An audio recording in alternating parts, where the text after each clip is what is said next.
Please remember, this video contains graphic content which some viewers might find disturbing. What if you were attending class but soon realized you wouldn't make it out alive? This is what happened to the 32 poor souls lost on the Virginia Tech campus that fateful Monday morning of April 16, 2007. Stay tuned as we uncover the chilling details of this real-life nightmare, as well as the psychological factors that triggered the deadliest school shooting in U.S. history and changed campus safety forever. Seung-Hui Cho was born on January 18, 1984, in Asan, South Korea. In 1992, his family moved to the United States, seeking better opportunities. They settled in Centerville, Virginia, where Cho attended public schools. From an early age, Cho faced significant challenges. He was diagnosed with severe anxiety disorder and selective mutism, conditions that deeply affected his ability to communicate and socialize. Cho's academic journey continued at Virginia Tech, where he enrolled in 2003 and majored in English. In college, Cho's behavior grew increasingly erratic. He was accused of stalking 2 female students, leading to a temporary detention and mandatory psychiatric evaluation in late 2005. In his writings, Cho expressed deep-seated feelings of persecution and anger, themes that were disturbing enough to prompt referrals to the university's counseling services.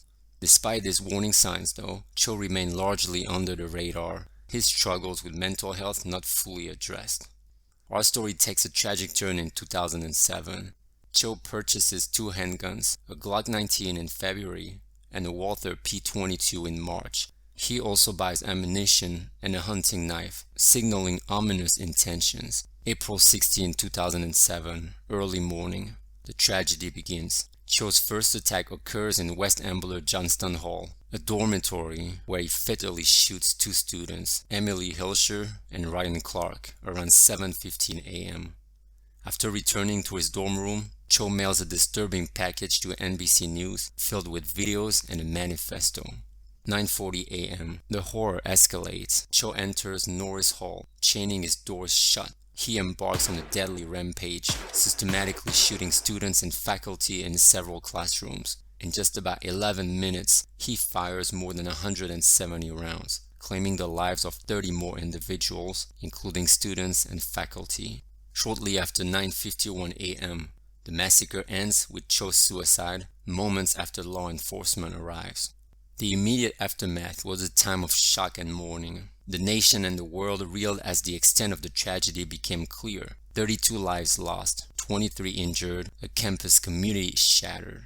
The media coverage was intense, with the nation grappling to understand Cho's motives. On April 18th, 2 days after the shooting, NBC News received Cho's package. The contents, videos, and the manifesto offered a glimpse into his troubled mind, but left more questions than answers.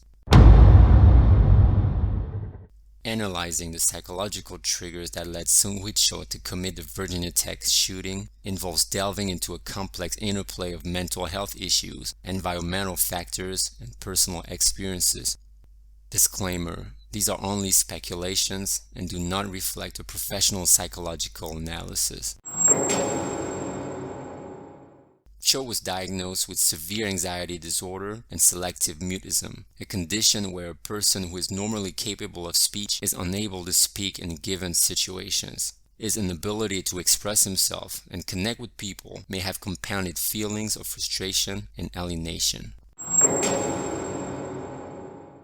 Reports suggest that Cho experienced significant social isolation and had difficulty making friends. He was reportedly bullied during his school years, which may have intensified his feelings of anger and alienation. Chronic social isolation and experiences of bullying are known to have adverse effects on mental health and can contribute to feelings of resentment. Cho's manifesto and the videos he sent to NBC News before the shooting indicate a sense of deep-seated anger and perceived injustice against him. He expressed grievances against rich kids, deceitful charlatans, and snobs. This suggests a paranoid worldview where he felt victimized and wronged by society, which could have fueled his desire for revenge. Cho seemed to have a fascination with the Columbine high school shooters and referenced them in his writings. This indicates a possible identification with other perpetrators of mass violence, perhaps seeing their actions as a way to gain the recognition and notoriety he felt he lacked in his life.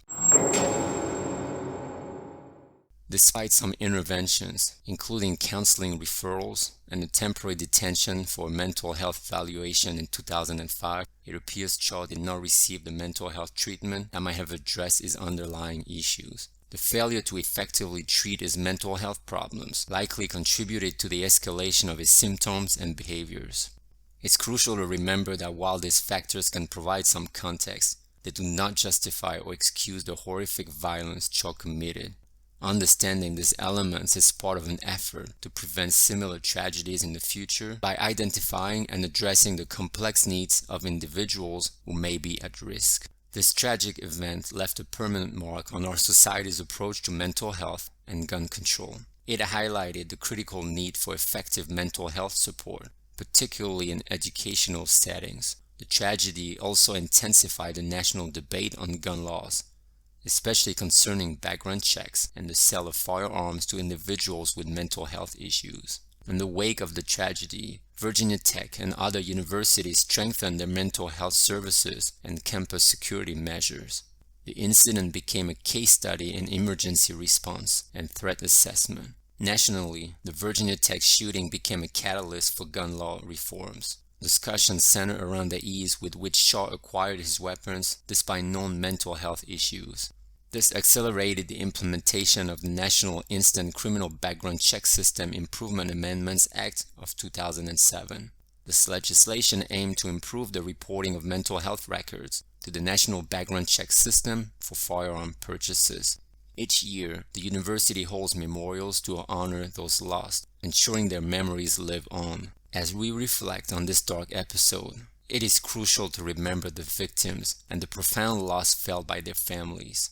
What do you think? Could the Virginia Tech shooting have been prevented? Thank you for joining us today on Casual Evil. Until next time, stay safe and keep seeking the truth.